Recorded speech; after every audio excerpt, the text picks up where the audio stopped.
One of my daughters said yesterday that what a blessing it has been to have Lisa a part of our family. Her heart was amazing. And despite all that she went through, she never, ever allowed bitterness into her heart, but always remained soft towards God and others. Lisa was never one to make herself noticed, but was just there quietly in the background, influencing and affecting everyone without her even realizing it. She was always a bit quiet, though with 4 of her 5 older siblings being, well, not quiet, it probably was easier for her to not bother to compete. When she was very young, if she and I went alone somewhere together, I would repeat to myself over and over again, Lisa's in the car, Lisa's in the car, Lisa's in the car, so I wouldn't forget her. Lisa was a tomboy, preferring guns and Legos. Of course, part of that was due to the fact that her 2 closest siblings were both boys, and so they were her playmates. She loved her brothers dearly and would follow them everywhere, wanting to join in on their games. Once, when she was barely walking and still in that wobbly stage, I walked into the boys' room to find all 3 up on the top bunk bed, on the edge, pretending to be surfing, swaying back and forth. Needless to say, the bunk beds got taken down that day. Even though she was a tomboy, she had such an amazing love for her stuffed animals and dolls. But there was one particular doll. When she saw it, it was love at first sight, and she grabbed it, and she never let go of it. And it is the ugliest doll you have ever seen. And if you don't believe me, you can come look. It has had more surgeries on it to try to keep it together. But she just loved that doll even into adulthood. She took it with her to Phoenix last Thanksgiving when she went to meet Gilbert's sister and grandparents. And the day before she died, we had our house broken in. And now the thieves had come in and thrown her clothes around. Well, she didn't care about that. But they had messed with her doll. And she was just furious that they had tossed her doll aside. When Lisa gave her love, whether it was to a person or to a doll, it was with all her heart. Lisa had a very special relationship with her dad. Now, favorites weren't really allowed in our household, but her dad tended to forget that. And we all knew that she was his favorite. And I stood in amazement one day watching the 2 of them. Now, my husband was a very vocal, passionate person, so he could do a decent rant. And one day he was in the middle of one, and all the other children just saying, we're not going to have anything to do with this. Okay, and backed off. But here she comes, tropping up to him and says, Daddy, can you tie my shoe? Well, sure, honey. And he ties it, and off she goes, and he goes back to his rant. She just was always, always able to see past the surface and into the heart of people. Of course, her siblings took advantage of this fact that she was Daddy's favorite, and they'd say, Hey, Lisa, why don't you go ask Daddy if we can have some soda or some candy or some cookies?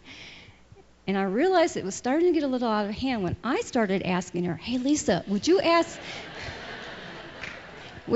Daddy to get some milk from the grocery store?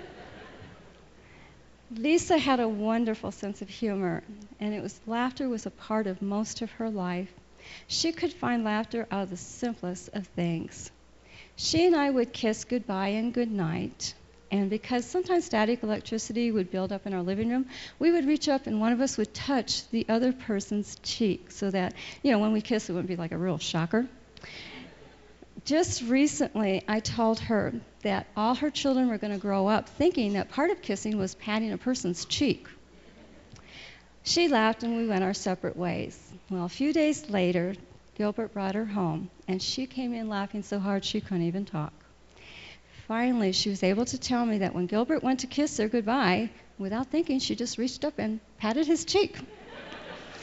I asked her, well, did you tell the poor guy what the deal is here? And she said, I couldn't, I was laughing so hard. So poor Gilbert had no idea why all of a sudden she started laughing hysterically, leaving him on the doorstep. And one thing I know she would really want me to say, and Pastor Barney, this is to you. I know without a shadow of a doubt that she would want to say to you, go Cowboys. Lisa loved children. She was so excited at being able to spend time with her niece and nephews and really looking forward to the birth of another niece. Here at church, I knew I could find her by or near the in or near the nursery, tickling, chasing, or just playing with the kids afterwards. Well, at least until Gilbert came around, and then that kind of eased up a little bit. When Mark Morad was born, she asked me, "Do you think I can hold him?" And I told her, "Go and ask." And obviously she did, because it was a rare Sunday after that she wasn't carrying him around. But her heart was really for hurting children who had been through circumstances that caused wounds in their heart. She just wanted to love them and let them know that they were special, especially young teenage boys. She told me that they seem to be the hardest to reach, and most people don't want to try. So she wanted to try and love them to the point where they would open their hearts enough to let God's love in, which she knew was the key to healing. Lisa had such a heart of compassion. Some people never really have compassion for others, and some of us it takes years. But she was born with it. When she was only 2 or 3, she was playing one day in our living room floor, seemingly ignoring her dad and I as we were talking.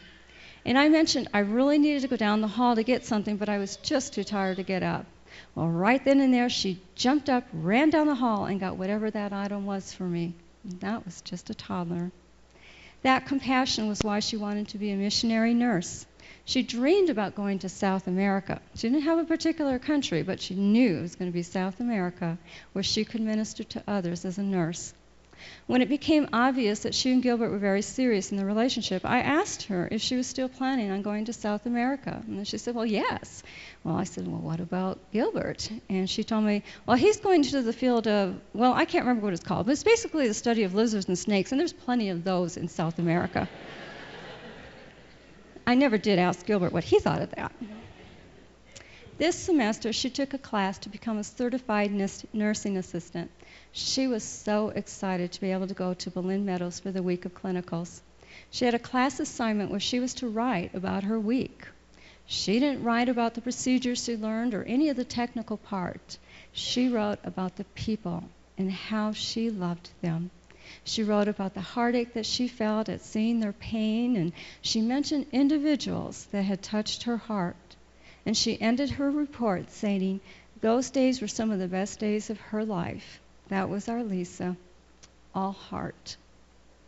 Yes, we have been so blessed to have her part of our lives.